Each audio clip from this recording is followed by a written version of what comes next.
Tuhan Yesus sudah berkata kepada kita dalam doa Bapa kami yang diajarkannya kepada kita bahwa kerajaan Allah atau kerajaan surga di akhir zaman ini akan terjadi di bumi.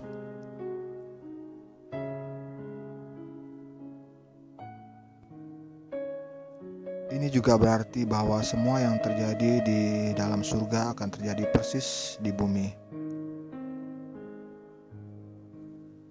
Karena menurut doa Bapa kami, datanglah kerajaan-Mu di bumi seperti di surga.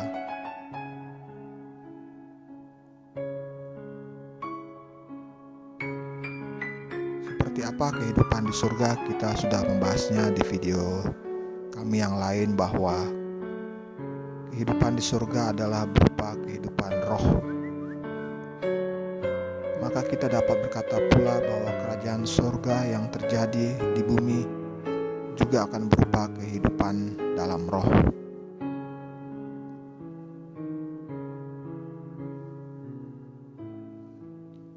Seperti apakah kehidupan dalam roh itu?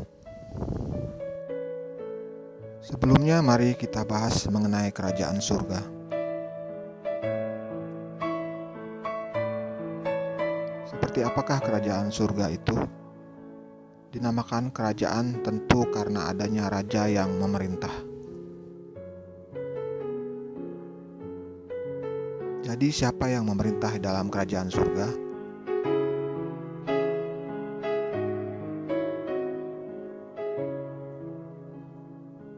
Tentunya adalah Yesus yang juga adalah Allah. Lalu siapakah rakyat yang ada di kerajaannya?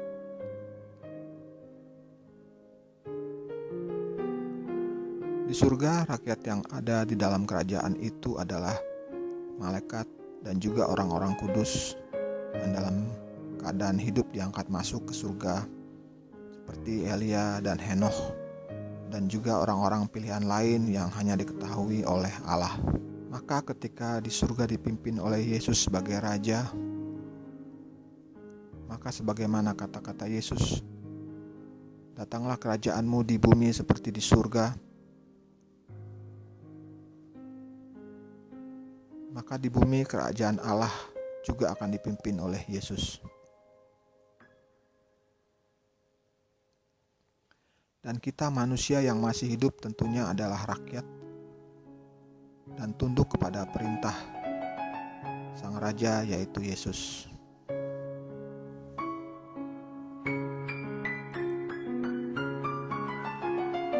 Maka akhirnya kita juga akan tahu bahwa kehidupan yang terjadi di dalam kedua kerajaan ini adalah sama persis. Di kerajaan Allah yang terjadi di surga, kehidupan adalah dalam keadaan roh yang kudus dan mulia, yang artinya kehidupan di dalam kerajaan Allah di bumi juga seharusnya dalam roh yang mulia.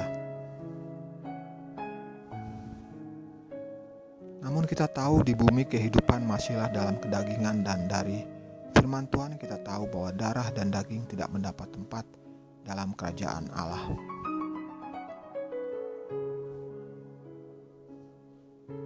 Dalam video kami yang lain kami sudah membahasnya bahwa tubuh dan kedagingan di dunia ini yang binasa harus mengenakan yang tidak binasa, yaitu roh Allah.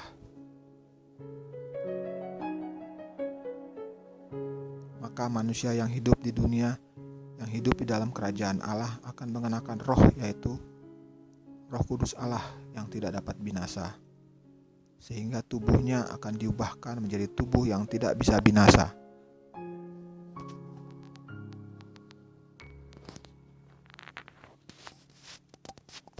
Dalam kerajaan Allah, kehidupan hanyalah untuk menyembah Allah dan melakukan kehendak-Nya.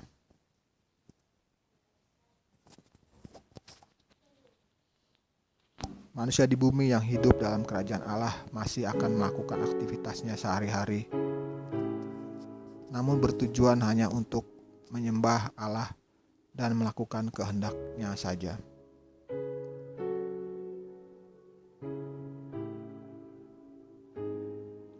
Hal ini tentu tidak akan langsung instan terjadi di bumi, karena manusia yang masih hidup di dunia perlu diproses sedemikian rupa sampai akhirnya kehidupan seluruhnya diserahkan hanya untuk Allah.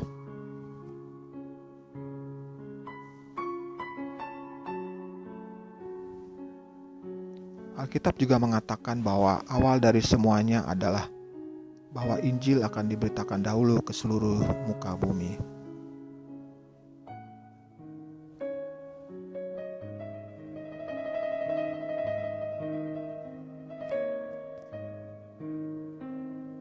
Dan setelah manusia mendengar akan Injil dan memahami apa rencana Allah, maka manusia sudah seharusnya bertobat, percaya kepada Yesus, dan hidup menurut apa yang telah dikatakan oleh Yesus mengenai kerajaan surga ini.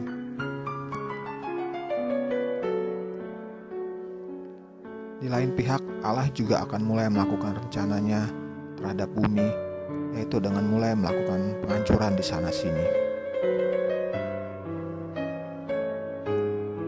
Oleh karenanya kita mendengar apa yang firman Tuhan Yesus katakan bahwa akan terjadi kesusahan di mana-mana. Akan terjadi deru perang, kelaparan, gempa bumi, malapetaka, penyakit, dan sebagainya. Ini adalah bagian dari rencana Allah untuk mendatangkan kemuliaan di dalam kerajaan Allah di bumi. Karena kita tahu bahwa di dalam kerajaan Allah di surga tidaklah terdapat bangunan-bangunan fisik, dan tentunya di bumi juga harus dihancurkan agar serupa dengan yang ada di surga, bahwa kehidupan akan berupa kehidupan dalam roh. Namun tentunya sekali lagi semuanya memerlukan proses, namun rencana Allah pasti akan terjadi.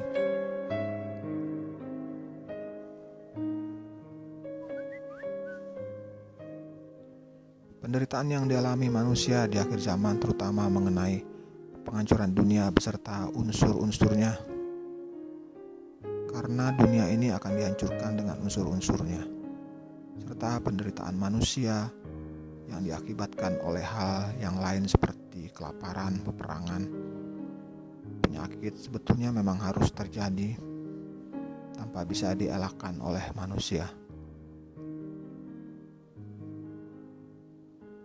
Karena kita tahu itu adalah rencana Allah, dan sesungguhnya juga berarti bahwa Allah sebetulnya ingin memberitahukan rencananya bahwa nanti di Yerusalem yang baru, yaitu di langit dan bumi yang baru, itu semua sudah tidak akan ada lagi.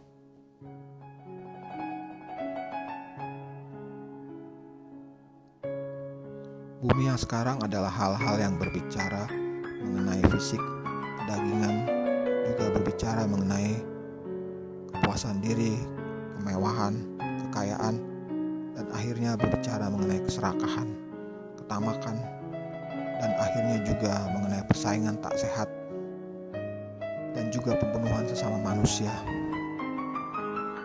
dan juga mengenai air mata kesedihan, ratapan pilu.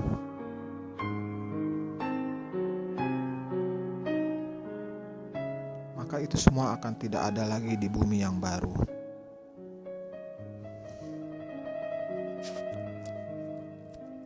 Namun sebelum datang yang baru itu, manusia harus menghadapi kesulitan yang besar karena kehidupan di bumi yang selama ini dikenal, yaitu mengenai persaingan untuk bertahan hidup, mengalahkan saingan yang adalah saudaranya sendiri, bahkan kalau perlu membunuhnya. Semua itu akan dilenyapkan dari muka bumi.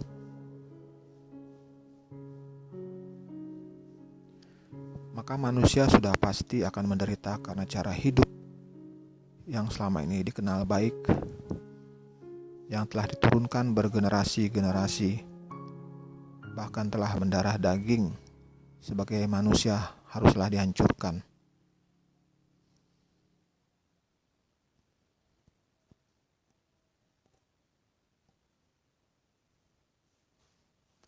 Kejahatan dalam tanda kutip yang seolah sudah menjadi naluri bertahan hidup manusia akan dihancurkan oleh Allah dan diubah menjadi baru.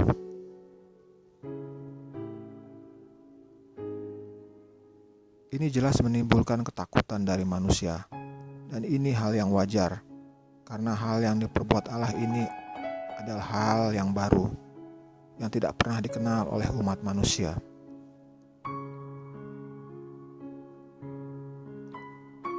Selama ini manusia mengira surga adalah kehidupan setelah kematian, dan kebahagiaan akan didapat setelah manusia mati dan melakukan hal yang baik selama hidup. Namun ternyata rencana Allah di luar dugaan.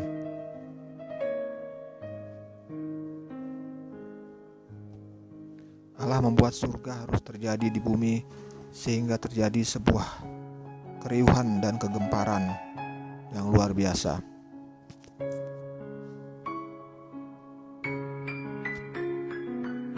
Karena dunia yang selama ini memang dikenal penuh dengan kejahatannya harus berubah menjadi surga yang penuh dengan kekudusan dan kemuliaan.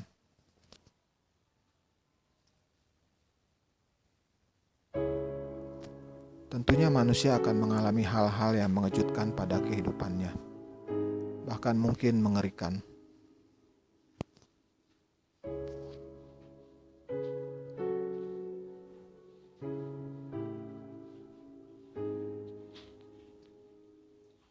Maka tak heran deru perang yang sering terjadi di akhir zaman ini sebetulnya adalah karena Allah sudah mulai bekerja.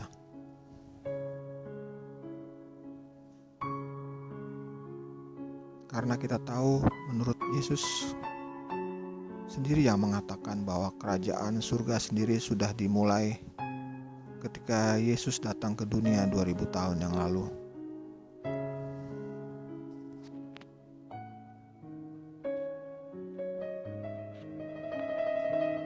Gempa bumi di mana-mana, kelaparan, wabah penyakit juga terjadi karena ulah manusia sendiri yang penuh dengan keserakahan, ketamakan, nafsu yang tidak terpuaskan dari diri sendiri.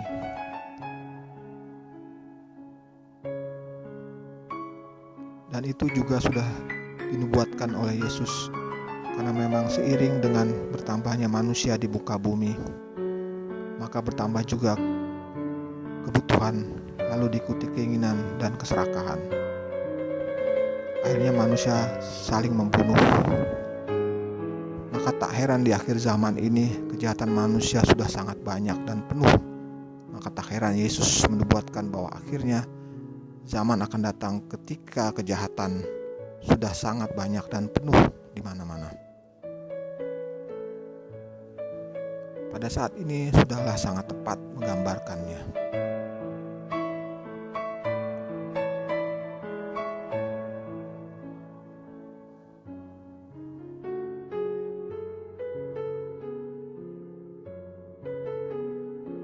Belum lagi jika kita berbicara bagaimana cara kita hidup dalam kerajaan Allah. Jika semua yang duniawi tidak diperkenankan,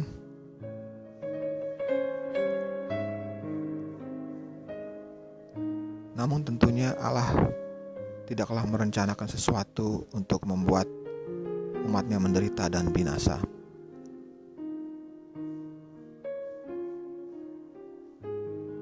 Namun sebagaimana firman Tuhan katakan, percayalah dan lihatlah burung-burung di udara yang tidak menanam dan menabur, namun diberi makan oleh Allah. Tentunya kita melebihi burung-burung.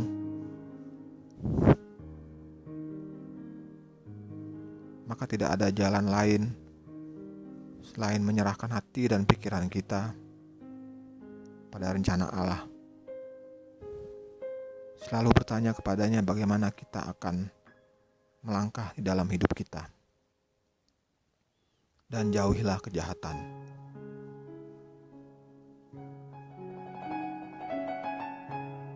Maka Allah akan melakukan sesuatu yang luar biasa pada diri kita.